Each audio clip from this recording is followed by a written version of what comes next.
Азыркы учурда өспүрүм болуш да кыйын, анан мага айтып калды. Эжеке мен жашагым келбей атат деп эле.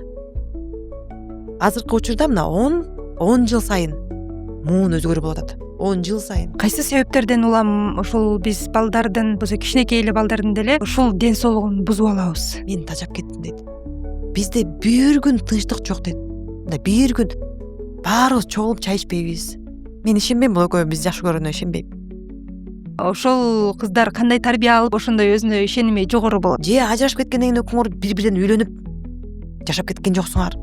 Же бизге тынчтык берген жоксуңар. Ушу 2 жылдан бери силер эмне байкаган жоксуңарбы? Биз депрессия, стрессте болуп жүрөбүз. Силер кийинден күйөөгө тийгенде, күйөөм ушуну көргөндө айтат да, сен психически ненормальныйсың деп айтат да. Силер ушуну ойлодуңарбы? Менин балам эмес, могул аялым экөөбүзгө психолог керек экен деп.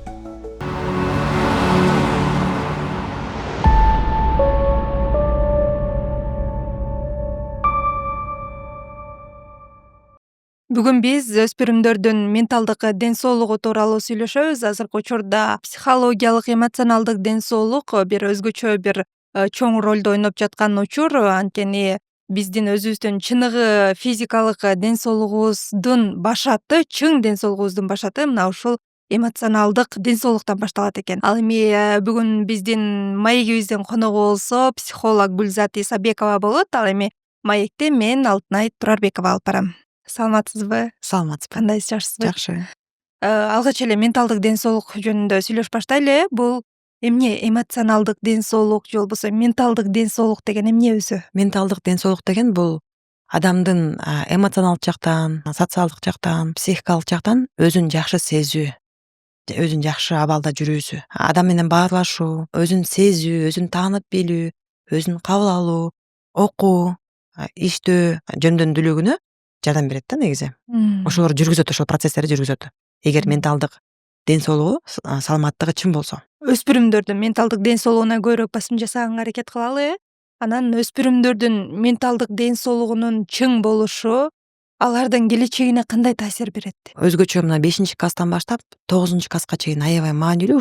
Ушул учурда бала өзүн жаңыдан таанып, изилдеп, мен киммин, мен башкалардын көзүнчө кандай өспүрүммүн, кандай окуучумун, кандай кызмын же баламын деп кызыгып баштайт да. Ошол убакта бала эмоционалдык колдоо ала алса, ата энесинен, балким туугандарынан, балким мугалиминен, балким чөйрөсүндөгү досторунан ала алса, ал өзүн таанып, анан ары изилдегенге жолу оңой болот. А эгер ошол учурда колдоо ала албаса, анда ошол жерде калып калат. Бала окугусу келбей калат, көчөгө чыккысы келбей калат, тамак ичкиси келбей калат, уйкусу бузулуп калат, же көп уктап калат, же так уктабай калат. Бала социалдык жашоосун жүргүзө албай калат деген сөз. Эчке чыгып, достору менен баарлашып, мектепке барганда классташтары менен сүйлөшүп, сабакты окуп, жана жооп бере албай калат. Көчөгө чыккысы келбей калат. Деги эле өзү менен өзү болуп, жашынып, кымалып калат үйдө. Менталдык ден соолугу аябай маанилүү. Ата энелер буга көңүл буруш керек. Ата энелер менин убагымда бизде жашообуз мындай ыңгайлуу болгон эмес, шарт жок болчу бизде деп салыштыруу болбойт. Бала силердин жашооңорду сезе албайт. Силер көргөн кыйынчылыкты туя албайт. Канчалык силерге кыйын болгонун туя албайт. Бала ушул куракта чөйрөсү менен жашайт. Ал атамдар ушундай кылыптыр, апам ушундай жашоодо жашаптыр деп сиздин жашооңузга маани бере албайт. Анткени ал чөйрөдө чоңойгон эмес. Сезе албайт, түшүнө албайт.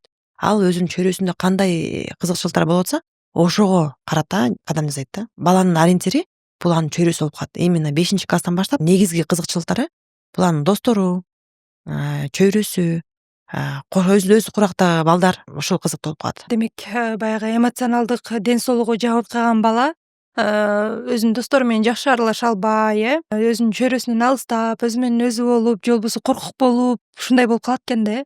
Эмне үчүн, кайсы себептерден улам ушул биз балдардын, өспүрүм балдардын же болбосо кичинекей эле балдардын деле ушул ден соолугун бузуп алабыз? Мен ойлойм, ата эне аталап деле ушу бузайын деп деле ойлобойт ата эне. Бирок ата эне байкабай калышы мүмкүн. Азыркы учурда мисалы ата эненин карызы болуп атса, түйшүгү көп болуп атса, үй салып, тигини алыш керек, муну алыш керек болуп аткан учурда, баланын айтып келген, мектептен айтып келген көйгөйү, кичинекей көйгөй, апа мени класстагы кыздар кошпойт атат деген көйгөйү ата эне үчүн анчалык маанилүү болбойт да. маанилүү болушу мүмкүн эмес. Эмне болуп атасың эми? Ошол дагы проблемабы? Унчукпай кой, көңүл бурбай эле кой деп анын проблемасын ата энеси кичине кылып проблема деле эмес деп кош көңүл кылып койгондо бала тартынып калышы мүмкүн. Биз үчүн, чынында эле чоң адам үчүн ошол мектептеги болуп аткан проблема ал проблема деле эмес. Бирок бала үчүн бул чоң көйгөй. Бала биринчи жолу жашап атат.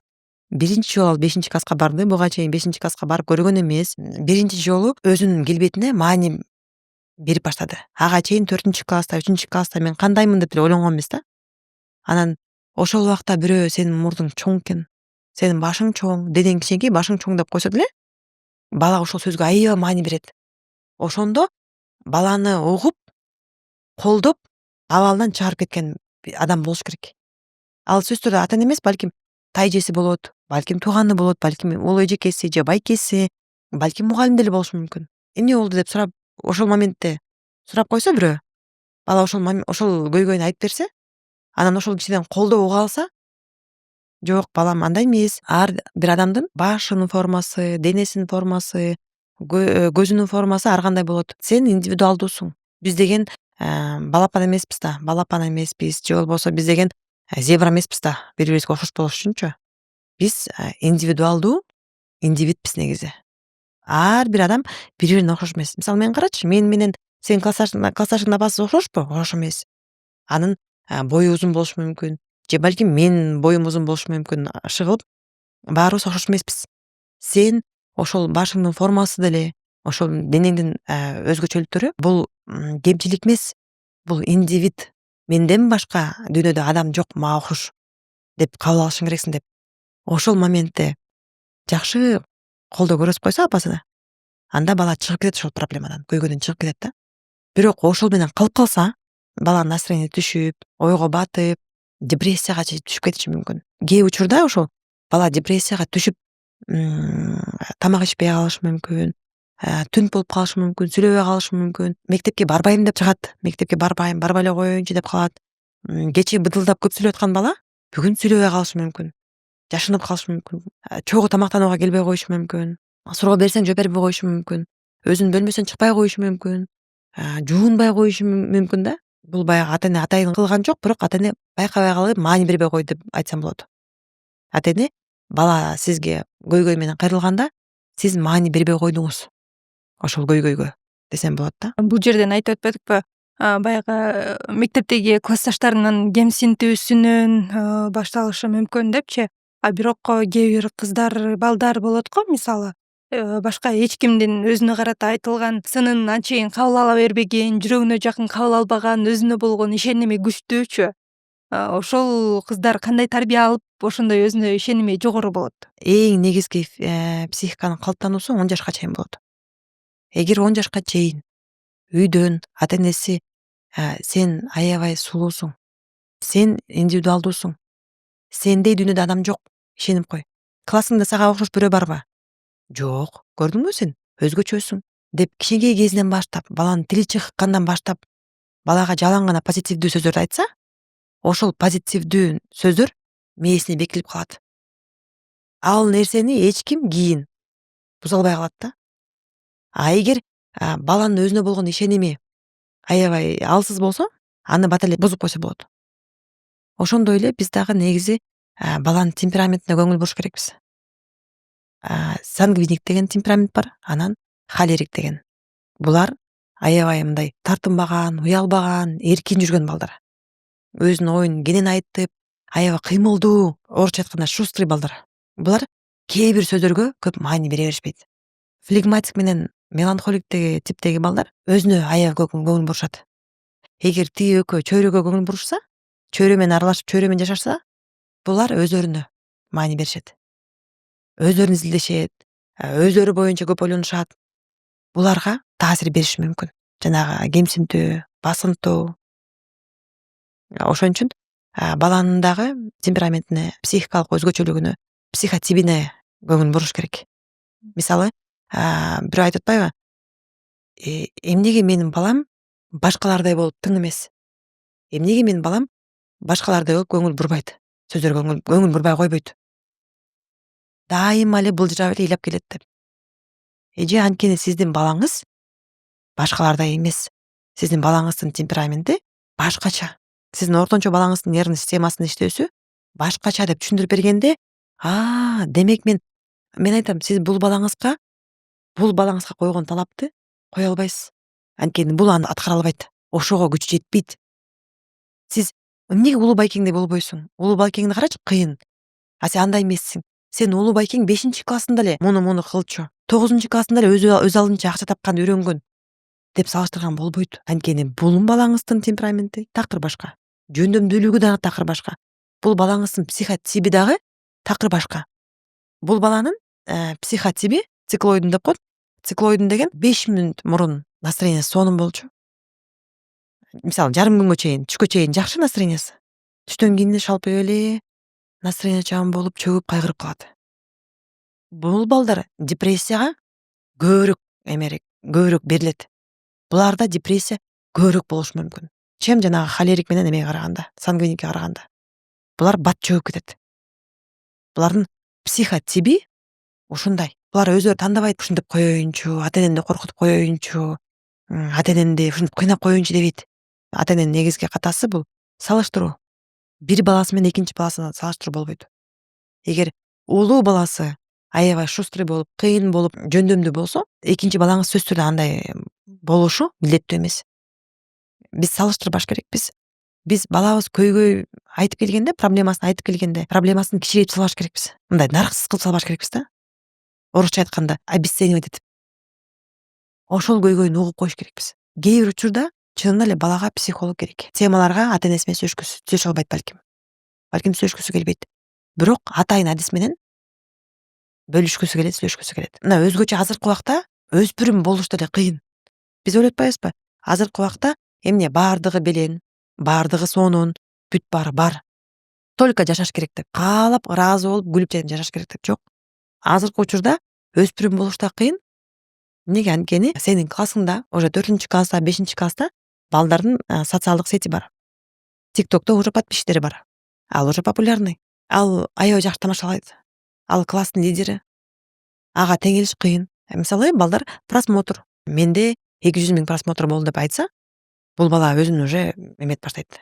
Мен ушуну тарта албайм өзүмдү, видео чыгара албайм, монтаж кыла албайм. Же болбосо оюндар. Roblox деген оюндар бар. Ошол жакта дагы же болбосо Minecraft деген оюндар бар. Ошол оюнду ойной албайм. Мен ага эмем жок. Жөндөмүм жок. Бул канча деген уровеньди басып өттү, а мен аны кыла албайм.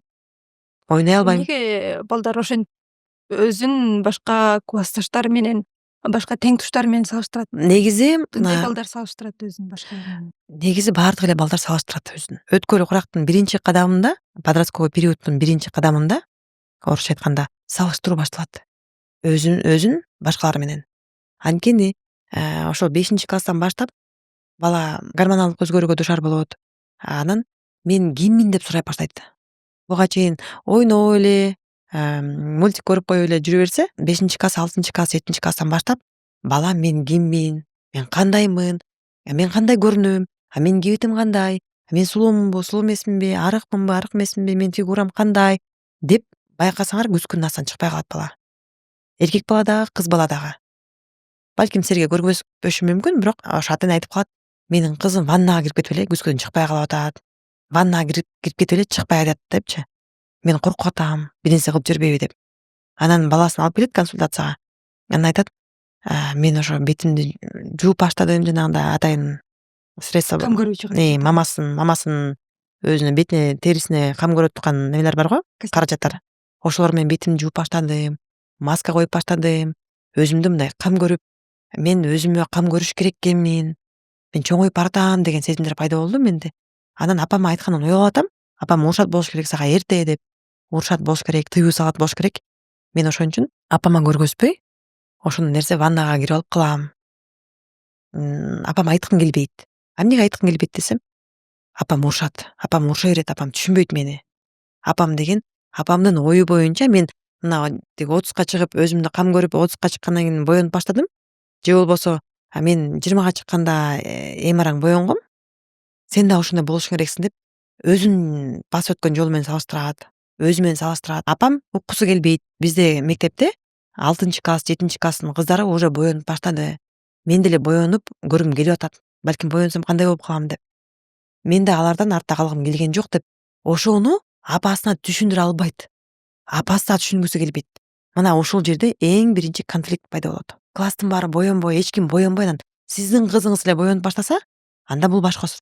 Бирок баардыгы эле корейский стилде боенуп атышат азыр, корейский жанагы тендин корейский палитрасы болот го. Ошондой эме менен боенуп баштап атышат. Блесктердин цветтери, помадалардын цветтери бүт ошол жактан алышат дагы. Ошол жакта кыздардын кийингенин үлгү катары алып, пример катары алып, анан боенуп баштап атышат. Баары тең. Эми боенбогон бир 10 кыз болсо, калган 15 кыз боенуп атат. Анан бул кызга дагы кызыктуу. Боенгусу келет. Бул нормалдуу эле каалоо. Ошол каалоосуна уруксат берип коюш керек. Ал аягында тажайт, тажап да баштайт боенгонун. Ошол моментте уруксат берип койсоңор, башында кээ бир балдар, кээ бир кыздарчы бир ай боенуп туруп, аягында боенгусу келбей койот. Эртең менен туруп боенуш керек экен, аны өчүрүш керек экен, жуунуш керек экен. Боенбой эле койдум. Что боендум, что боенбодум, айырмасы жок экен деп боенбой деле калат. А биз коркобуз. Мисалы менде бир учур болгон, бир кыздын атасы дайыма эле тыюу сала беришкен. Бүт кийгенине, жүргөн турганына. Хотя кыз ошол убакта 17 болчу. 17-18 чейин деп калган болчу. Атасы кечке тыюу сала берген. Сен боенсоң бузулуп кетесиң. Сен тажелериңдей бузулуп кетесиң. Мамасынын сестренкаларындай бузулуп кетесиң. Сенин мамаңдын сестренкалары 2-3 күйгө тийишкен, ажырашып кеткен баары тең. Сен ошондой болуп кетесиң. Ошолорду тартасың. Боенгон кыз бул бузулган кыз деп кечке эле ошол тырмагын өсүрчүмескен, тырмагын, чачын жайдыртышмескен. Ал уже чоңоюп калган кыз да. Ал уже 2-3 айдан кийин 18 чыгып калат. Атасы айтчу экен да, мына мектепте сен деген сабагың бир канчада бүтөт экен. Сабагы бирге 10 мүнөт калганда бүтүш керек экен да, 6 сабагы. Сен бирден 10 мүнөт калганда бүтсө сабагың, сен мектептен үйгө чейин 15 мүнөт убактың, ошол убакта келиш керексиң. Ровно 15 мүнөттө. Эгер 5 мүнөткө кечиксең, атасы урушуп, уже нерв болуп калчу экен. Шашпай үйгө барганда, мен үйгө барганда сенин сүйлөшөм деп. Ушунчалык катуу кармачу экен. Бир күнү эле ошол мага телефон чалып калды. Мен ал кызды тааныш эмесмин. Мен ал кызды көргөн эмесмин. Көргөм, бирок мындай жеке тааныган эмесмин. Анан мага айтып калды. Эжеке, мен жашагым келбейт деп эле. Мен айттым, сен биздин жумушка кел. Ошол жактан сүйлөшөлү. Эртең мененке чейин чыдай аласыңбы десем? Ооба, чыдай алам. Анда кел, сөзсүз түрдө кел. Анан ошол жактан кыз баягы толуп калган экен. Бул жагында көкүрөгүн толуп калган экен ошо. Мисалы класста уже 6-класстан баштап кыздар боенуп, чачтарын жайып, мына мектептерге барсаңар, мен дайыма айтам ата-энеге. Силер мектепке барып туруп 7-класстын мектепке кирсеңер, же бособосун туруп карап турсаңар, 7-класстын кыздары кандай жүрүшөт? Кандай аларда өзгөчөлүктөр пайда болуп калды? Кечеге тумурайган кыздар бүгүн кандай болуп калды? Ошолорду карасаңар, ошолорду көргөндөн кийин анан түшүнөсүңөр. Эмне үчүн кызыңар боенгусу келип атат? Мен эрте боенуу норма деп да айтпайм, жаман деп да айтпайм, жакшы деп да айтпайм. Эч кандай баа бере албайм ал нерсеге. Ошондой каалоо пайда болуусу бул норма. Боенгусу келүү, өзгөргүсү келүү, өзүн таанып билип, могул юбка жарашат экенби мага, ушул стилдеги рубашка жарашат экенби, ушул футболка мага жарашат экенби деп өзүн изилдеген, бул норма, ошондой болот. Ошондой болуш керек тескерисинче. Анан ата-энесин чакырып, сүйлөшүп түшүндүргөндөн кийин мен Байкеге айттым. Байке, сиз экөөбүз ошол кызыңыз окуган мектепке баралы. Сиз ошол жакта 11-класстын кыздарын караңыз. 11-класстын кыздарын караңыз, 8-11-класстардын кыздарын караңыз дагы, эртең мененки сменада. Андан кийин дагы бир жарым саат күтүп туруп, 6-7-класстын кыздарын караңыз. Ошону түшүнөсүз. Сиздин ой жүгүртүүңүз, сиздин кабыл алууңуз канчалык артта калып калган. Сиздин ой жүгүртүүңүз менен балаңыз жашай албайт да. Сиздин убагыңызда кыздар кандай болуш керек деген талап менен сиздин кызыңыз жүрө албайт. Анткени заман өзгөрдү. Сиз 30 жыл мурун окуучу болуп турсуз. 30 жыл мурун. Сиз 30 жыл мурункудай талап кое албайсыз кызыңызга. Азыркы учурда мына 10 жыл сайын муун өзгөрүп болуп атат. 10 жыл сайын. Сиздин 30 жылдын аралыгында уже 2 муун өзгөрүп кетти деп анан Байке экөөбүз бардык. Байке башында аябай урушту менен. Сага окшогон психологдор балдарды бузат. Анан мен Байкеге айттым, Байке, сиздин кызыңыз, мен буга чейин айтпайын деле коюн аткам, бирок сиздин кызыңыз өзүнө кол салайын деген учурда мен ал менен сүйлөшүп, анан токтотуп калдым. Сиз ошентип кызыңызга тыя берсеңиз эле бала сиздин оюңузда жашай албайт да. А эгер чынында эле бир күнү туруп өзүнө кол салып койсочу, такыр эле батпай, маяктан дем ала албай десем эле ошентип айттыбы сизге дейт. Ооба, мага ошентип айтты. Ошентип мага чалды сиздин кызыңыз. Сиздин номериңизди каяктан билет дейт. Мен мектептерге барып, балдарга ошо идеян кызматкери менен кошо балдарга атайын мотивациондук лекция окуйбуз, же болбосо таалим тарбия боюнча лекция окуйбуз. Анан ошол лекциялардан мен дайыма өзүм номеримди берем. Номеримди калтырам. Анан балаңыз, кызыңыз сактап калыптыр ошол номеримди. Же болбосо мага бирөө кайрылса, балдар кайрылса, мага психолог керек болуп атат же мен кыйналып атам деген болсо, мен 111 деген номер бар бизде. Атайын балдарга кайрыла турган номер.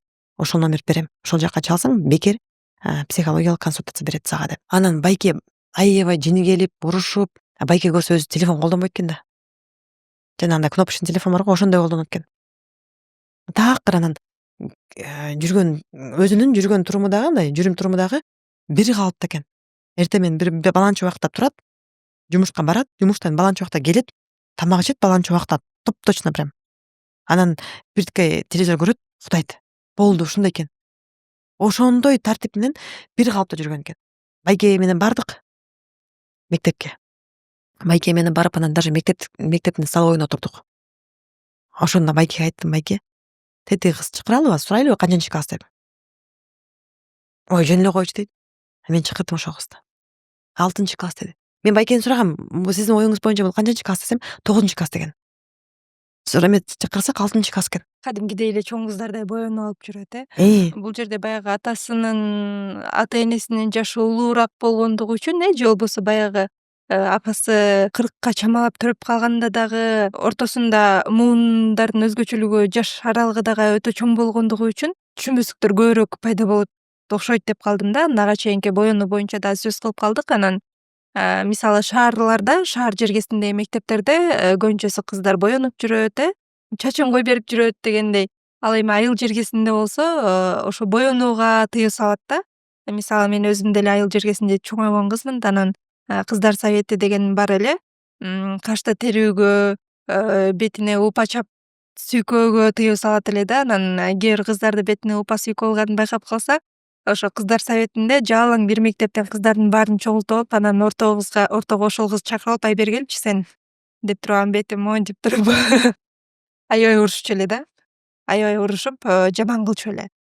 Бирок ошол эле учурда, мисалы шаардагы мектептерде кыздар боюнуп эле жүрөт эле. Кандайдыр бир мыйзам чегинде кыздардын, окуучулардын өзүн алып жүрүүсүндай бир чектөө жок болсо керек, мындай ар бир мектеп эле баягы жайгашкан шартына, жерине карап ушундай бир мыйзамдарды боюнууга болот же болбосо болбойт деген мыйзамдар чыгарып алат окшойт го. Шаар жергесинде кыздар боюнуп атат, жергесинде кыздардын боюнуусуна тыюу салышат. Бул жерде ошондо кыздардын, айылдагы кыздар менен шаардагы кыздардын психологиялык абалдары кандай болот?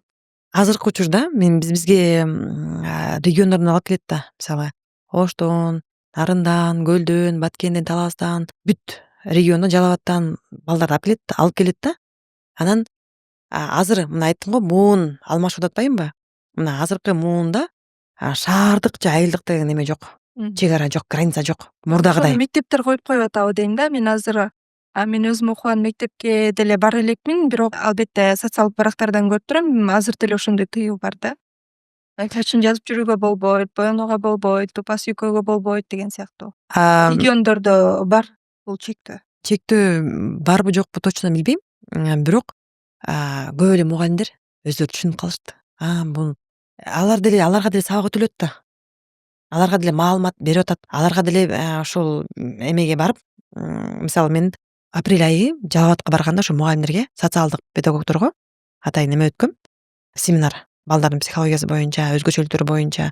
Анан азыркы мугалимдер шаарда болобу айылда болобу баланын переходный возраст ушундай болот экен деген түшүнүк жайылып жеңил кабыл алып калышты. Мейличи бул өтөт экен. Бул мындай эмелер кызыгуулар болот экен, каалоолор болот экен. Бирок байкасаңар 9-класста басаңдап калат, 9-10-класста, 11-класста боенбой деле калышат экен көбүн эсе. Бир период болот, аябай кызыгып, биз чоңбуз деп мындай далилдөө боло берет. Тасыктоо кылгысы келет. Биз чоңбуз, биз кыйынбыз деп. Кайра бир убакыттан кийин ал каалоосу басаңдап, эмоция басаңдап калгандан кийин боенбой деле калышат экен. Мугалимдер ошону байкап, түшүнүп, кабыл алып, анан көп тыйыз албай калды. Балким кээ бир мектептерде деле болушу мүмкүн.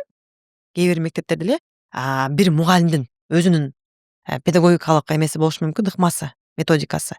Чачыңарды жыгыла, боенбогула деп өзүнүн эмеси талабы болушу мүмкүн. Бирок көп эле мектептерде мугалимдер өспүрүм ким экен, кандай өзгөчөлүктөр болот экен деп изилдеп көп тыйыз салынбай калды. Мына акыркы 3-4 жылдын ичинде байкаганыма караганда ушундай бир түшүнүү мамиле кылып калышты.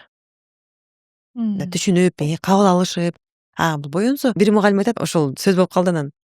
Ой, боенбосун эмне кылса дагы бетине көбөй сүйкөп алса дагы анын өзүнүн иши. Анын кожасы бузулса анын кожасы бузулат. Мен эмне үчүн анын кожасына кайгырышым керек экен? Боенсо боюна берсин. Мен өзүмдүн сабагымды түшүндүрдүм. Өзүмдүн предметимди түшүндүрүп айтып бердим балдарга. Өзүмдүн милдет аткарып атам. Мага ошол жетиштүү деп айтса баарыбыз күлүп ийдик да. Ал өзүнүн кожасы. Мен ошо сабакта окуучу мага жооп бергени маанилүү, сабакка активдүү катышканы маанилүү. Анын сырткы келбетине көңүл бурбайм. Форманы кийип келүүсү талап албетте. Бирок боенбой мен көп эметпейм. Мен ал айтат, башында мен окуучуларды уруп жүргөм дейт. Боенбогула, чачыңарды жыгыла, алдыңынтип оозуңарды жылтыратып боенбогула, жана блеск менен боеп атса керек да. Боенбогула деп анан кийин ойлодум дейт да. Мен нервим кетип, ошончо кыйкырып, урушуп, аларга душман чыгып, аны каяктан байкап калыптыр? Анын өзүнүн кызы айтыптыр. Мама, сени баары жаман көрөт. Анткени сен кыйкыра бересиң. Сен кыздарга ашыкча талап кое бересиң, кыйкыра бересиң, сизди жаман көрөт. Сизди баардыгы ведьма деп айтат. Сиз эмнеге анын нервиңизди коротосуз? Өзүнүн кызы переходный возраст болгондо, мамасына айтып келиптир. Ыйлап айтып келиптир. Мама мени бүт бара айтты. Сен мамаң жаман көрөсүз деп айтты деп. Анан эмнеге жаман көрөт экен мени? Деп мен сабак жакшы берем го десе. Сиз сабак жакшы бересиз, бирок сиз кыздарды уруша бересиз, окуучуларды. Ошол эмне кереги бар сизге? Сиздин кандай ишиңиз бар деп кызы аябай ыйлап айтып анан айтат. Мен кийин ойлонуп калдым дейт. Чын эле булардын боенбогонун мага кандай эме бар? Мен булардын класс жетекчиси эмесмин. Мен буларга бир жумада 3 эле сабак берем, 3 жолу кирем. Анан мен өзүмө суроо бердим дейт да. Менин милдетим эмне? Сабак берүү. Өзүмдүн сабагымды жакшы билүү. Эже химиядан берет. Өзүмдүн сабагымды жакшы берүү. Анан дагы бир айтат. Дагы бир жолу бир нерсе таасир берди дейт балдарга. Мен ошо кыздарга химиядан берет да, анан силер боенгон косметиканын сапаты начар болсо, силердин териңерди жейт деп аябай түшүндүрүп бердим дейт. Мен силердин боенгонуңарга каршы эмесмин. Мен болгону силердин териңерге зыян болбосун деп түшүндүрүп бердим дейт да. Ошондон кийин мына нервимди короткон жокмун, жөн эле түшүндүрүп берип койдум, илимий тараптан. Түшүндүрүп берип койдум. Кийин байкасам, кыздар көп боенбой калыптыр дейт. Ошондо мен өзүмдүн үстүмөн өзүм иштеп, көрсө балдар кыйкырган болбойт экен. Бул куракта кыйкырсаң балдар аябай катуу кабыл алат экен деп мындай эметип калдым дейт да. Өзүмдү чектеп калдым, өзүмдү да тарбиялап, өзүм ойлонуп калдым. Демек мен туура эмес кылып турбаймынбы деп анан балдардын психологиясын изилдеп баштадым дейт. Буга чейин кызыкпаптырмын дейт, көп деле кызыкпаптырмын дейт да. Анан айтат, мына азыр мен окуучулар менен конфликт болбойм, окуучулар менен кыйкырбайм, урушпайм. Жакшынакай сабагымды өтөм, күлүп жайнап тосуп алам балдарымды. Алар дагы мени жакшы көрүп калышты. Мага да жеңил болуп калды, нервим коробой калды дейт. Менталдык ден соолугу, эмоционалдык ден соолугу жабыр тарткан, жөнү жок бир нерсеге кыжырдана берген, тынчсыздана берген, баягы стресс, депрессияга жакыныраак өспүрүм балдар өзүнө кандай жардам көрсөтсө болот? Өзүн өзү оңдоп кетүүгө мүмкүнбү? Ошол абалдан өзүн өзү чыгарып кетүүгө? Бул жерден биринчиден ата эне байкаш керек. Эгерде ата эне менен баланын ортосунда контакт жакшы болсо, мамиле жакшы болсо, байланыш жакшы болсо, анда ата эне байкай алат. Менин балам өзгөрүп калды. Ал билинет. бала өзгөрүп калганын билинет. Бала депрессиялык абалга түшүп калса, же эмоционалдык жактан кыйналып атса, же психикалык жактан кандайдыр бир көйгөйлөр болуп атса, же жан дүйнөсү кыйналып, тынчсызданып, агрессивдүү болуп калышы мүмкүн да балдар. Мисалы кандай белгилери болот баланын, мисалы бала түнт болуп калат, же ашыкча агрессивдүү болуп калат, көп уктап калат, же аз уктап калат. Жакшынакай жеп турган тамакты бүгүн жебей калышы мүмкүн. Отказ кылып калышы мүмкүн, баш тартып калышы мүмкүн. Же болбосо мурда танцыга барып, жана биге барып, баскетболго барып, тайквондого барып бир нерсе менен кызыгып жүргөн балаңыз, ошол спортту жакшы көрүп жүргөн балаңыз бир күнү эле барбай эле мен барбайм деп калышы мүмкүн. Ошону ата эне билет. Баланын жүрүм турумунда өзгөчөлүк пайда болуп калды, башкача болуп калды деп бала ата эне байкайт. Анан баласына келип сураш керек. Эң биринчи ата эне кичинекей бала өзү жардам бере албайт. Балам, мен байкап атам. Сенде өзгөрүү пайда болуп калды. Өзгөрүп калдың. Сен мага ишенсең болот. Мен сени эч качан сындабайм. Эч качан катуу сын айтпайм. Урушпайм. Сенин ар бир сөзүңө маани берип угам. Мен дүйнөдө сенден башка маанилүү адам менде жок. Менин жашоомдо сен чоң орунду ээлейсиң, балам, деп балага акырын келип айтса, апам мени демек угат экен, укканга даяр экен деп бала бөлүшөт. Апам менде мындай болуп атат, акыркы убактарда өзүм түшүнбөй атам, тынчсызданып, кыжырым келип, ыйлагым келип, бат-баттан таарынып, жаман болуп атам деп апасына бөлүшсө, анан апасы изилдеп, качан пайда болду балам? Эмнеге байланыштуу болуп калды? Эмнеден кийин пайда болду? Бирөө сени капа кылган эмес беле? Жаман сөз сүйлөгөн эмес беле? Бирөө басынткан эмес беле? Же балким мен байкабай сага сөз айтып алдым бир нерсе. Биз чынында эле көп байкабайбыз. Урушуп атканда деле айтып коюшубуз мүмкүн. Ал сөз биздин оозубуздан чыкты да, бирок башка бирөөгө, ошол балабызга барып тийди. Бизге ал эме кылбайт, оор келбейт. Бирок айтылган адамга оор келиши мүмкүн. Ошон үчүн биз маани бербейбиз, унутуп калышыбыз мүмкүн да, биз чоңдор. Анан ошону сурап, акырын, аябай кылдаттык менен мамиле кылып сураса, бала айтып берет. Бала бөлүшөт сөзсүз түрдө. Эгер апа мен сиз менен бөлүшө албайм, бирок мага психолог керек, же апасы, балким психологко барабыз балам, деп айтса, анда бала дароо эле макул болот.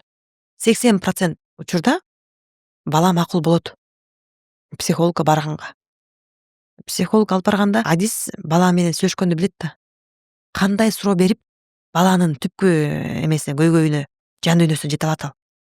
Биз ойлоп атпайбызбы? Ой, психолог деген бекер акча короту, анан ага барып эмне кереги бар деп. Психолог туура суроолорду бергенге үйрөнүлгөн адам. Ошого үйрөтүлгөн. Ал билет балага кандай мамиле кылыш керек. Бала кирип келгенде эле баланы 5 мүнөттүк байкоо изилдөө жүргүзүп алат. Баланын баскан кадамынан, отурганынан, тик карап атабы, тик караган жокпу, мени карай алдыбы деп уже 5 мүнөттүк анализ жүргүзүп алат. Анан ошого жараша психолог жакшы адис туура суроолорду берсе, баланын ичиндеги көйгөйдү казып чыга алат. Ошол жарым сааттын ичинде бала ушул абалга кантип келип калды, эмне болуп атат баланын жан дүйнөсүндө, бул качан пайда болду, бул сезимдер, тынчсыздануу качан пайда болду, ким менен байланыштуу экенин таап бере алат. Бул атайын адис. Ошол көйгөйүн тапкандан кийин психодиагностика жүргүзөт. Демек, баланын самооценкасына доо кетиптир. Эмнеден кийин? Ушул сөздөн кийин доо кетиптир. Же болбосо ушул ситуациядан кийин доо кетиптир. Же болбосо бала кичинекей кезинде моол моменттерди эсептир. Ушул жерден дагы бир нерсени кошумчалап кетейин. Жана өткөлүк куракта, өспүрүм куракта балада гормоналдык өзгөрүү пайда болот деп айттым го. Балада гормоналдык өзгөрүү пайда болот. Буга чейин бөлүнбөгөн же аз өлчөмдө бөлүнгөн гормондор көбүрөөк бөлүнүп баштайт. Баланын дене түзүлүшүндө өзгөчөлүктөр пайда болот.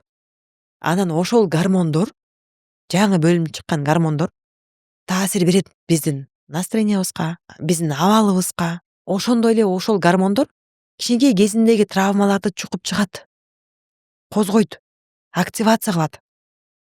Бала аны атайын эстеп деле мен ошону эстеп алып кайгырайын дебейт. Мисалы, жанагы гормондор бөлүнүп чыкканда бала ошол эле эстрадиол, ошол гормондор жаңы пайда болду да, Ошол эле гормондор серотонин деген гормонго таасир берет. Аны басып салат. Серотонин деген бул жакшы маанайдын гормону. Серотонин, дофамин деген гормондор бул жакшы маанайдын гормону. Анан ошол гормон жакшы маанайды басып салат дагы бала апатичный настроение түшүп калат. Кайгырып, ойлонуп, мындай маанайы чөгүп калат. Ошол маанайы чөгүп турган кезинде психикадагы мурдагы түпкү аң сезимде катылып калган, унутулуп калган эстөөлөрдүн баардыгы, моменттин баардыгы козголот. Ошол моментте козголот. Переходный возрастта бүт кичинекей кезиндеги болгон травмалар козголот. Биз каалайбызбы, каалабайбызбы козголот. Бала ошону эстей берет.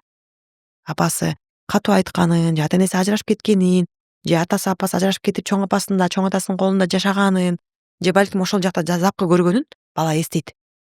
Ошол эстеп аткан учурда уже козголду да. Козголгондо ошонун негизинде деле бала депрессияга түшүп калышы мүмкүн. Ошону эстеп дагы. Ошон үчүн ошону эстегенде психолог эң кичинекей кезинде мисалы 7 жашында травма болуптур. 7 жашында ата энеси ажырашып кетип, бала ортодо калып калган. Атасы апасы талашып, урушуп, кырылышып, анан тайнесинин колуна чоңоюп калып, анан ата энеси таштап кетип баланы. Биз үчүн эмне кичинекей бала чыдап турсун да көрүп атпайбы положениени деп коюшубуз мүмкүн да. Бирок бала аны түшүнө албайт, ал кичинекей да. Ал түшүнө албайт. Ошо чоңдордун арасында ушундай болушу мүмкүн. Апамдын шарты ушундай болуп атат деп түшүнө албайт, ал кичинекей да. Ага эч ким түшүндүргөн жок. Балким түшүндүрүп койсо, балага жеңилирээк болмок. Бала түшүнбөй калды. Эмне үчүн мен жакшынакай үй бүлөдө чоңоюп атып эле, баардыгы жакшы болуп, апам менен чогуу жашап атып эле, бир моментте чоң апамдын колуна түшүп калдым. Же тайженин колуна түшүп калдым деп түшүнбөйт. Анан ошол учурда балага травма болуп калды. Бала таарынды, ыйлады, эч ким көргөзбөй ыйлайт, таарынат, капа болот, настроение түшөт, куса болот. Бала ошол эмоциясы менен өзү калып калды. Ошол таарынычтын баардыгы түпкү аң сезимге түшүп калып калат. Анан переходный возрастта козголот. Анан козголгондо ошону эстеп алып деле бала кайгыга түшүп, ойлонуп, депрессияга түшүп калышы мүмкүн. Психолог ошол бала эмненин негизинде ушул абалга келип калганын изилдеп таап чыккандан кийин ошол көйгөй менен иштейт. Иш жүргүзөт. Мына жумушу ушул. Баланын жан дүйнөсү эмне болуп атканын ошо абал менен иштеп жардам бериш керек. Ата эне деле жардам бере алат. Бирок бала, бизде эң чоң көйгөй бар. Бала өзүнүн таарынычын айтып баштаганда ата энеси аны кабыл алгысы келбейт. Ата энеге күнөөлөп аткандай болот. Сиз мени ошону таштап кеткенде деп бала өз жөнүн айтып атат да.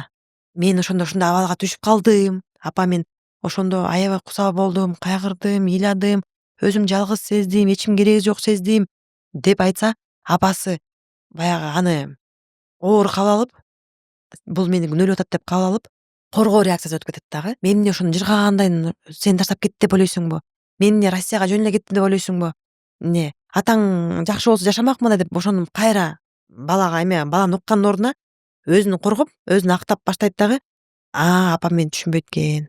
Апама кереги жок экен, маанисиз экен деп айткысы келбей калат. Бирок ошол убакыт балам кечирип койчу деп бала ошону эле каалайт. Ошо кечирим сурап койгонун каалайт. Чынында эле ошол сенин кайгырганың орунду эле. Сен ошол убакта таарынганга акың бар болчу чынында эле. Ушундай эреже кылып алдык. Азыр менин балдарымды көрсөңүз, мен балдар менен коркпойм. Мени коркпойм, жаман ой келбей калды мага. Анткени менин балдарым мектепте, достору менен жолукканда, каяка баратканын, эмне кылып атканын керек болсо мен мектепке акча бербей калдым. Эмнеге? Анткени апасы ошо суббота, воскресенье пирожки этип атпайбы, бышырып коет атпайбы? Аны тоңдуруп коет экен. Бышырып туруп, морозилникке тоңдуруп коет экен. Аны эртең менен алып туруп жылыта коет экен балдарына. Ошону сумкасына салып берет экен. Кичинекей мондай кичинекей эле бир эме 300 граммдык контейнер бар экен, ошого салып берип коет экен дагы. Бала ошол жактан жеп алат экен. Мен мына ошондон баштап биз балдарыбыз менен көп оорубай калдык дейт. Менин балам убагы менен тамак жеп калды. Мен өзүмдүн көрсө бүт менден көзү каранды экен дейт. Мына азыр ошол балдарым 4 баламды мен баары менен билем. Балдарым тынбай айтып берет дейт. Ошол эле учурда балдарым арасында жанагы мушташып, урушуп, кырылып, бири бири менен жаман сөз айткандар токтоду дейт. Мурда ошол улуу кызы менен андан кийинки улуу экөө 2 баласы дайыма кырылчу экен. Анан кичинекейлери кырылчу экен да. 2 кыз, кичинекей кыз, анан ошолор кечке эле урушуп эле, мен судья болуп эле постоянно урушуп берчү дейт. Азыр урушпай калдык. Көрсө менден, көрсө энеден көз каранды экен. Суббота, воскресенье алдыңыз убакытты. Эми ушул убакытты балдарыңызга бөлүңүз. Атасы деле мындай байкап калды дейт, аябай таң калат дейт да. Келгенде баягы чырылдаган үй бүлө жок. Чырылдаган балдар жок. Кыйкырып, өкүрүп, мушташып, ата мени уруп салды деген көйгөй болбой калды дейт. Кечинде атасы келгенде тамак ичет, баары тынч болуп, атасын күтүшүп, атасы менен сөйлөшкөнбүз дейт. Тамак ичкенден кийин балким досторуңуз менен барып жолуга бересиз. Бирок ошону кечки тамакты калтырбаңызчы.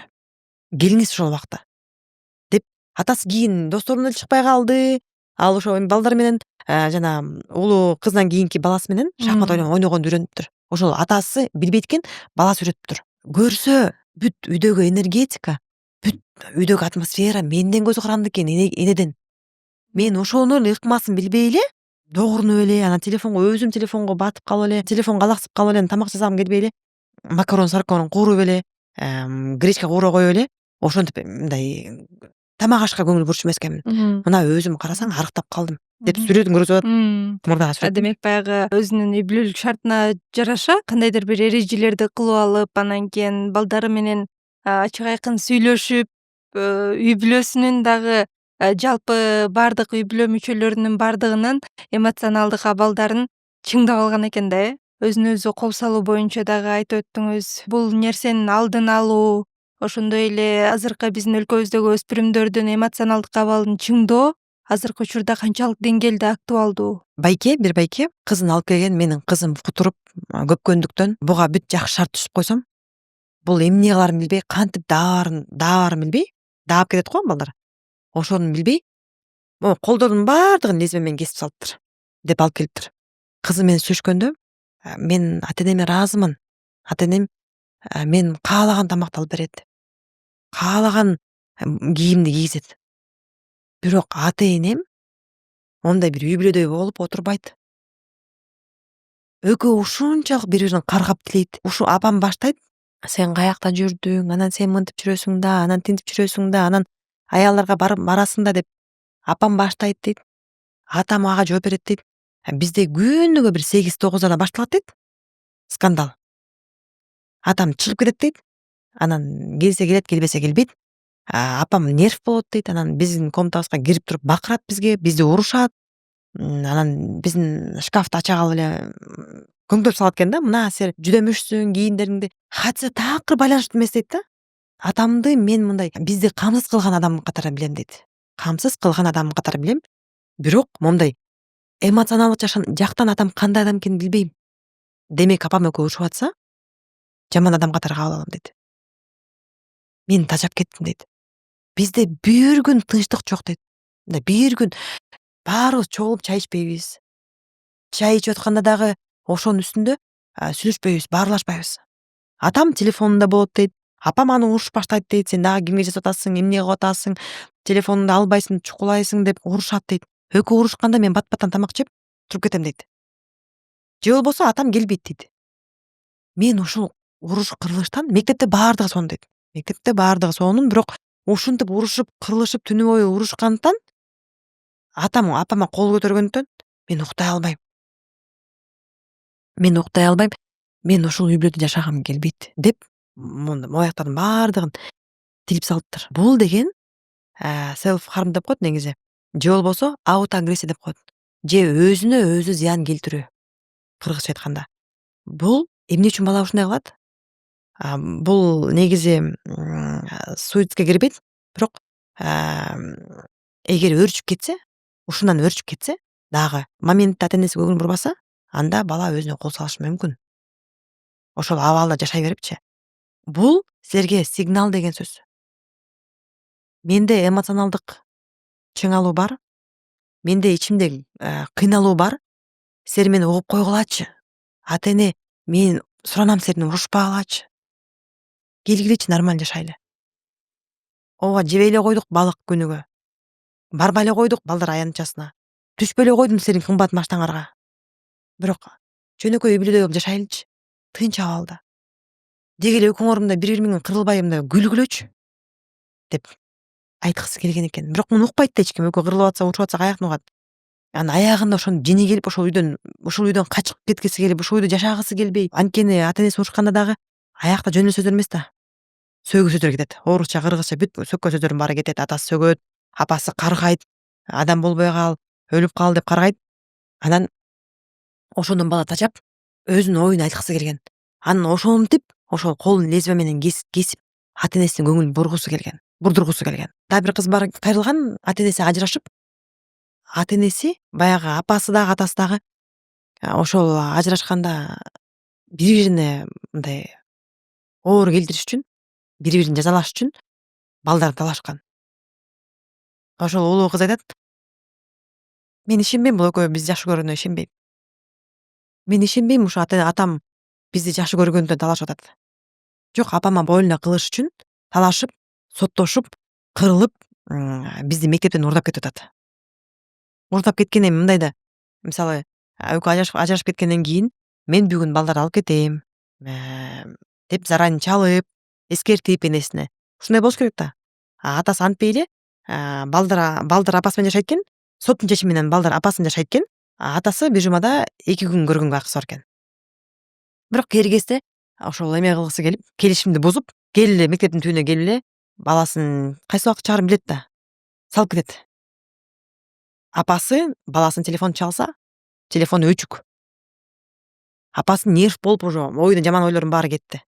Баламды бирөө урдап кеттиби, эмне болду деп. Түнкү бир 10дордо эме жазып коет. Балдар менде деп. Ошентип бала 2 жылдан бери монтип тияка чалып алып, бияка чалып алып, кыйналып экөөнүн ортосунда. Ошо 2 жылдан бери ажырашып кеткен аз келгенсип, бул бизге экөөнүн ажырашып кеткени бизге и так эле травма болду. И так эле биздин жашообуз бузулду. Биздин тынч бир калыпта жашообуз бузулду. Анысы аз келгенсип, экөө күнүгө курулат. Күнүгө атам жөнүндө жаман сөз айтат, жамандайт. Апам жөнүндө жамандап айтат. Сен апаң бузулуп кеткен. Мына апаң бузулган үчүн тиги башка эркектер менен жүрөт, башка эркектерди каалаган үчүн үй бүлөнү бузуп салды. Ажырашам деп кетип калды. Апаңар мындай тиндей деп экөө ата энеси бири-бирин жамандап атса, ортодо бала кыйналат экен да. Апасына эле айтсам, апа экөөңөр элдешкиле же тынч ажырашып калчы, до конца ажырашып калчы, нормально. Мындай тил табышып калчы деп айтса, атаң менен сүйлөш. Атаң айт аны. Мен эмне кыла алам деп апасы ушинтип коет. Атасына айтса, тиги эмне кылайын? Мамаң жашагысы келбей атса. Мамаң көп кутуруп кеткен да. Мамаң деген башка эркектерге баргысы келип аткан. Башка эркектерди каалап калган. Мамаң бузулган деп мамасы жөнүндө жаман айтат. Экөө баланы уккан эч ким жок. Ата эне нормально жашагылачы, суранам. Ажырашып кетсеңер дагы 5 күн апамдыкында, 2 күн сиздикинде. Же болбосо 5 күн атамдыкында, 2 күн сиздикинде бололучу, биз мындай бир эмеге келгилечи деп айтса укпайт. Анан бала ошончалык кыйналып, чайналып, бала кадимкиден депрессияга түшөт да. Ташап кетет да, кечки эле көчөдөн жулкулатып эле алып кетип калатса, апасы урушса кайра келгенде эмнеге атаң менен барасың деп кайра урушса, бала жеп, кыйналып, өзү аябай депрессияга түшүп, анан тизесинин эки бутун аягынан баштап бүт кескилеп салган экен. Кескилеп, анан колдору менен аябай көгала кылып урган экен. Бүт маяктардын баары көгала. Атасы көрүп калып эле, апасы көрүп калып эле, коркуп кетип, бул бирөө сабаганбы, эмне болгон? Балким мектептен мушташканбы деп алып кетет. Жок, биринчи мектепке барып скандал кылат. Эчтекени териштирбей эле. Кыз айтпай коет да эмнеге андай кылган. Мага кыз келгенде эле тиги апасы айтты. Көргөзчү кызым, көргөз. Давай көргөз. Ким айтты мону? Ким кылган? Таап бериңиз, биздилеп бериңиз. Ушул бутун көгала ким кылды? Апасынын оюна жаман нерсе кетти даже. Менин күйөөм кылса керек деп. Кыз айтат: "Мен тажап кеттим. Мен эмне кыларымды билбейм. Мен моякта ичимде көйгөйүмдү кантип өзүм менен өзүм күрөшөрүмдү билбей, ошого эме таппай, анан ошол буттарымды кескенде мен жеңилдеп калып атам. Бул аутоагрессия деп коет. Өзүнө зыян алып келгенде жеңилдеп калат, эмоционалдык жактан жеңилдеп калат деген сөз." Анан ошондон кийин ата энесин чакырып айттым. Мына көрдүңөрбү? Сиздин балаңыз менен иштеп кереги жок. Балага психолог кереги жок негизи эле. Эгер үйдө атмосфера жакшы болсо. Биздин 2 консультациябыз кыйкырык менен өттү. Биз нормально отура алган жокпуз. күйөөсү аялын жамандап, каргап, бул деген момундай деп баштады. Биздин ушул 1,5 саат убактыбыз экөө бири бири менен жамандагандан бүттү да. Мен айттым, ошондо кыз айтты: "Ата энелик укуктан ажырткылачы. Экөө ата эне эмес. Ата эне боло албайт. Буларга бала жаратуу, балалуу болуу буларга болбойт болчу. Такыр болбойт болчу. Буларды ата энелик укуктан ажыратыш керек. Бала кыз аябай акылдуу экен. Сүйлөгөнүн көрсөңүз укмуштуу эле. Өзү кичине болсо дагы укмуштуу экен да, мындай сүйлөм түзүү, жөндөмдүүлүгү аябай экен да, күчтүү экен. Мен жашабайм булар менен. Мени бала бакчага, жанагы балдар үйүнө жеткизип салгыла" деп бала истерика болуп аябай кыргырып өкүрүп ыйлады. Ата энеси укту сырттан. Кабинеттин сыртында күтүп турушат го. Ошол жакта укту. Анан айттым: "Азыр ата энеңди киргизем. Мага айткан сөзүңдү айт." Ошондо бала ушунчалык ынтыгып, аябай өкүрүп, бакырып, дем ала албай ыйлап атат да. "Ата, апа, биз силерге эмне кереги бар эле үй бүлө куруп? Силер үй бүлө куруп, балалуу болгонго да болбойт болчу силерге.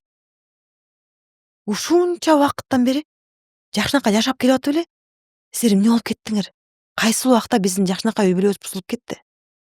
Ата, сиз бизге билесизби мурда торт алып келчүсүз. Менин принцессаларыма деп торт алып келчүсүз. Билесизби? Эмнеге ошол жок бизде? Же ажырашып кеткенден кийин экөөңөр бири-биринен үйлөнүп жашап кеткен жоксуңар? Же бизге тынчтык берген жоксуңар? Ушу 2 жылдан бери силер эмне байкаган жоксуңарбы? Биз депрессия, стрессте болуп жүрөбүз. Экөөңөр жолуккан сайын көчөдөн кыйкырасыңар. Мектептин короосунда кыйкырасыңар. Уялбайсыңарбы? Бири-бириңерди камерага тартып, сотко тартып атат да. Камерага тартып, мен мектепке баргым келбейт. Анткени классымдын баары мени уяткызышат. Сенин ата энең бири-бири менен кырылып атат деп. Ошо бала ушинтип айткандан кийин бала айтты да: "Папа, сен көп нерсени билбейсиң мен жөнүндө." Анан айтты: "Менин ички кийим зонамда, ушул ички кийим зонасында эме экен, тилик экен. Тилип салыптыр лезвие менен. Ошол жака чейин тилип салыптыр. Бүт буттарым баары тилик. Силер кийинден күйөөгө тийгенде, күйөөм ушуну көргөндө айтат да, сен психически ненормальныйсың деп айтат да. Силер ушуну ойлодуңарбы?" Бала ушунчалык өкүрүп, бакырып, ыйлап, анан ошондо атасы унчукпай гана отуруп берди. Апасы сүйлөнүп атты, атасы унчукпай гана отуруп берди. Анан мен айттым: "Сиз негизи жакшы ата экенсиз. Кам көрөт экенсиз, балдарыңызды жакшы кийинтет экенсиз, балдарыңызды мектепке берет экенсиз, жакшы мектепке. Бирок ушул аракетиңиздин баардыгы, экөөңөрдүн кыймыл аракетиңер, жүрүм туруңардын баардыгы жууп кетип атат. Силер кылган эмгегиңердин баарын жууп салып атасыңар. Силер жана баласын карабай койгон ата энеден айырмаңар жок болуп калды. Силердин балаңар силерди жек көрүп атат. Силердин кылган аракетиңерден, бири-бириңердин урушуп, каргап тилегениңерден балаңар жабырып калып атат." Десем атасы унчукпай отуруп берди дагы, айтты: "Менин балам эмес, могул аялым экөөбүзгө психолог керек экен" деп. Азыр үй бүлө сонун жарашты. Кайра үйлөнүштү. Кайра жарашты. Кайра мамиле курушту. Уже кыз менин оюмча быйыл тапшырды болуш керек. Жогорку окуу жайга за граница тапшырды болуш керек. Америкага кетти болуш керек менин мамилем боюнча. Анткени акыркы жолукканда жанагы TOEFL деген англис тилинде эме бар го, тепкич бар го. Ошол уровеньде жүргөн. Мен за граница тапшырам деп. Ал уже ошондон кийин канча жыл өттү? 4 жыл өтүп атат. Ошол убакка чейин байланышта болуп турду да семьячы. Үй бүлө байланышта болуп турду. Тиги кыз мектепте көйгөйлөр болуп калганда келип атты, жарым жылда бир жолу же 3 айда бир жолу, кээ бир кезде бир жылда бир жолу ушинтип келип атты да. Анан акыркы жолу эметкенде айтып атпайбы? Мен ошондо өлүп калайын дегем. Колум барбай койду. Ошондо ваннага келип сууну агызып туруп, ваннаны толтуруп туруп, лезвие менен колумду кесип жатып алайын дегем. Ошондо колум барбай койду. Анткени мен кайра эле бул экөөнү ойлондум дейт да. Бул экөө бири-бирин күнөөлөп, мен билбей койдум дейт да, кимдин үйүнө барып ошондой кылайын деп. Атамдын үйүнө барыппы, же апамдын үйүнө барыппы? Же тайнем үйүнө барып ушундай кылсамбы? Анда тайнемди күнөөлөшмөк дейт. Ошону ойлоп токтоп калдым дейт. Бирок мен ошол деңгээлге түшүп калгам дейт. Ушунчалык уже батпай калган дейт ичимдеги эме. жарылайын деп калгам дейт, өлөйүн деп калгам дейт. Үйдөгү атмосфера балага таасир берет. Ошон үчүн жашооңор болбой калды. Ооба, бул нормалдуу көрүнүш. Такыр болбой калган учурда ажырашып кетип атпайбы? Ооба, экөөңөрдүн аял күйөөсү катары жашооңор болбой калды. Бирок силер ажырашсаңар дагы, силер ата эне бойдон каласыңар да, болбой койбойсуңар да. Ата эне катары жакшы балдарыңар үчүн жакшы мамилени сактап калышыңар керек. Бири-бириңерди кечирип кое бергенди үйрөнүшүңөр керек. Эгер ошого жеткизип ажырашсаңар так болбой калса. Кээ бир учурда чынында эле психолог жардам берет. Анткени психолог деген үчүнчү киши. Мисалы, аял күйөөсү урушуп атса, анан кайненеси үчүнчү киши болсо, кайненеси объективдүү боло албайт. Эгер кыздыкы болсо ал кызга тартат, баланыкы болсо балага тартат. Үй бүлөнүн досу болот го, ал дагы объективдүү боло албайт. Өкүл ата өкүл апа да боло албайт. Бирок психолог буларды тааныбаган, үй бүлөгө чечеси жок психолог объективдүү боло алат. Көйгөйдү көрө алат. Экөөнүн да көз карашын угуп, анан көйгөйдү таап бере алат. Ошон үчүн мен дайыма айтат элем, көйгөй болуп калса, психологко кайрылгыла. Үй бүлөлүк психологко кайрылып, эми азыркы учурда үй бүлөлүк психолог керек. Үй бүлөлүк психологко кайрылуу бул норма. Кээ бир кезде мисалы мен башкача ойлонушум мүмкүн. Башкача көрүшүм мүмкүн. Бир эле историяны айтып берейин. Аял күйөөсү анан күйөөсүнө телефон чалып калат. Өзүнүн кол алдында иштеген кыз телефон чалып калат. Шеф, мен туура эмес отчет жибериптирмин деп. Налоговыйга туура эмес отчет жибериптирмин деп чалып калат да кыздын үнү. Эже болсо только эменин атын көрүп калды. Жана кол алдында иштеген кыз, мисалы билбейм атын ким ошол. Кыздын атын көрүп калды дагы, тиги телефон менен сүйлөшүп чыккыча эле уже бүттү, оюна бүт нерсе келди.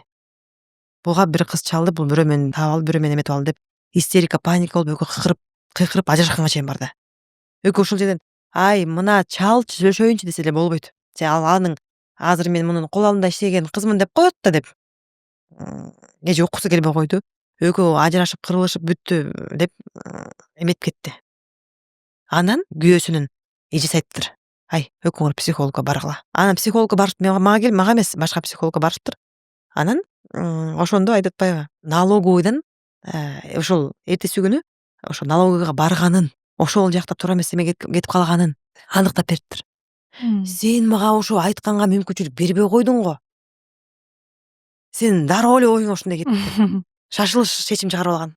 Биздин балдарыбыз бактылуу болушу үчүн сөзсүз түрдө ата эне дагы бактылуу болушу керек. Үй бүлөлүк институтто чыңдап бекемдешибиз керек экен. Акыркы маалыматтардан, Кыргызстандын статистикасына деле карап көрө турган болсок, демек бул өзүнө кол салуунун алдын алуу бизде аябай эле актуалдуу окшойт деп калдым. Бул нерсенин алдын алуу үчүн биз эмне кылсак болот? Бул нерсенин алдын алуу үчүн эми балдар менен көбүнчө эле энеси карайт да. Атасы жумушта болот. Энеси балдардын, мисалы энеси баланын кайсыл убакта туалетке барарын да билет.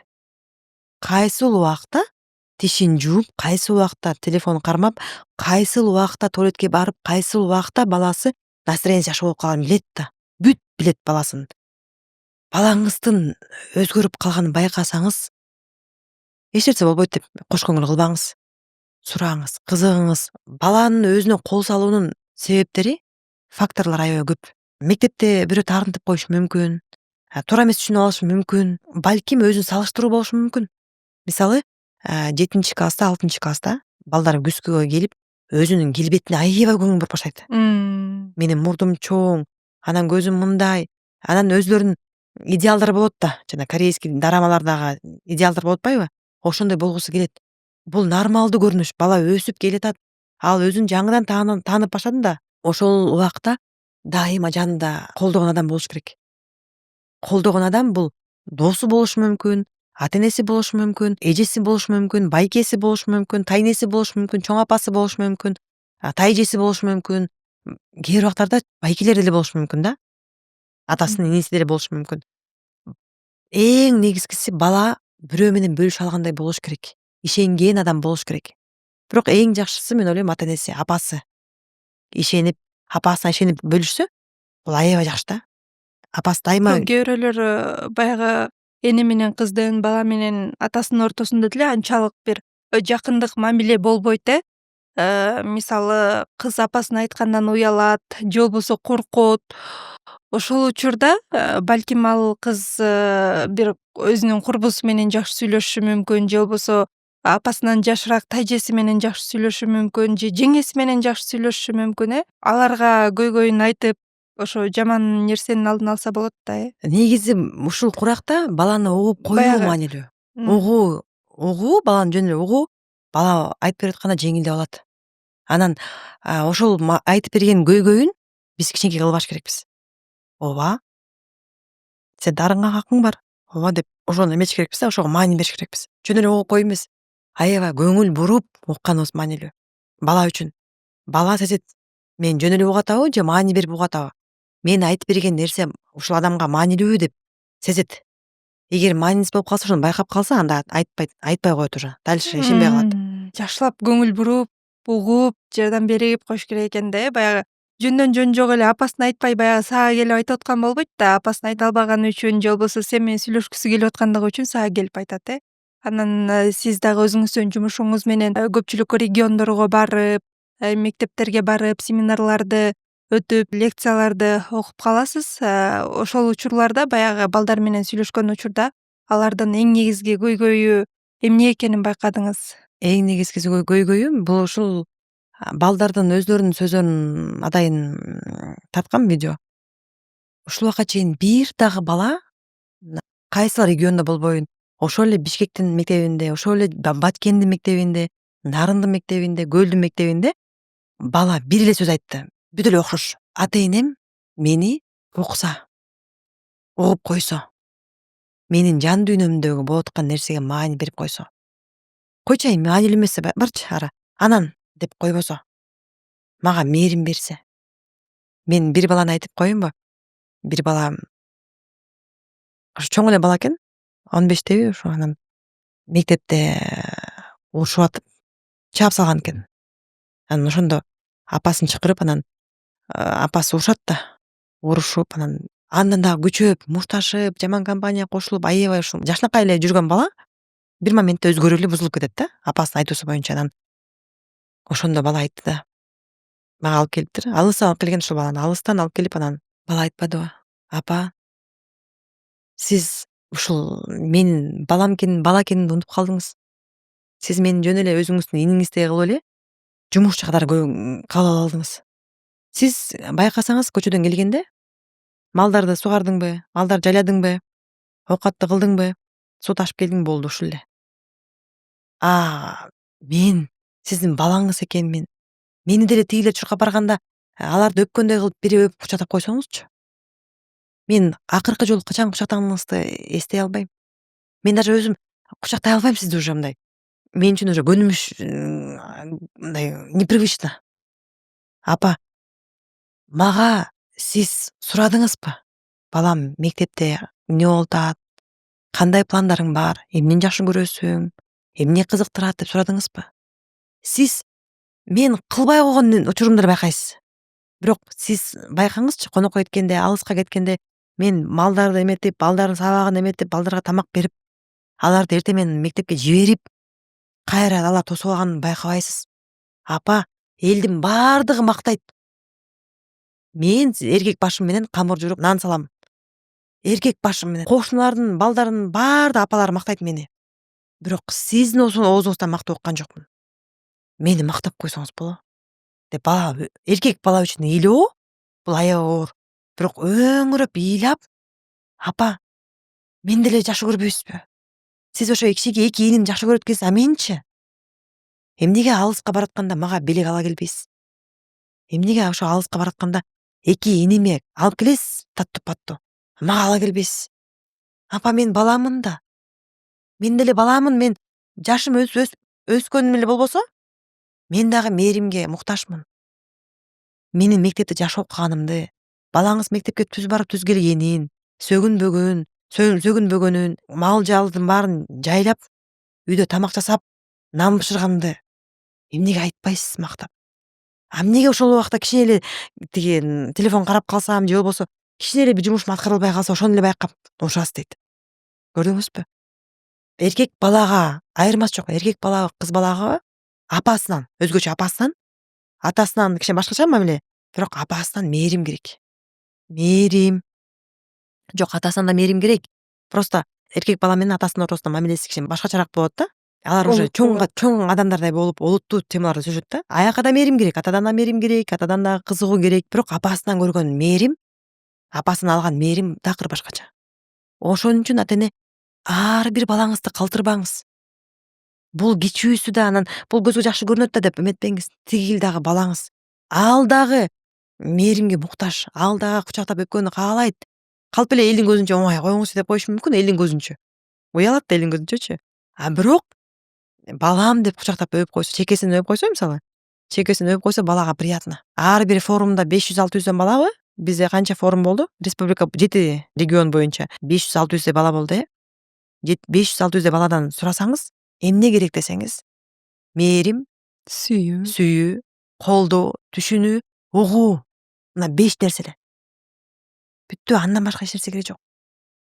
Бул нерсе бекер.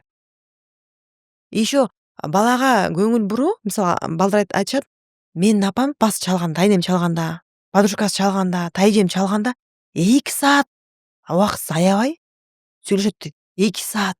Мен көйгөймөн 20 мүнөт сурасам, апа, айтып берип коеюнчу көйгөйүмдү. 20 мүнөт убактымды сурасам, кой турчу, каяктагыны баштабачы, эмне эле ушунду бересиң деп Бош кагып коет. эмесмин. Бош эмесмин. Көрүп атпайсыңбы? Мени жыргап жүрөмбү? Чарчадым деп айтасыз. Бирок ошол тайжем чалса, сиз 2 саат убактыңызды кетирип эметесиз. Жанагы подружкаңыз чалса, ошо бала айтып турат да, чачы сары жеңиңиз барго, подружкаңыз барго, ошо чачы сары подружкаңыз чалса эле кечке сүйлөшөбүз депчи. Сизге ошол маанилүүбү?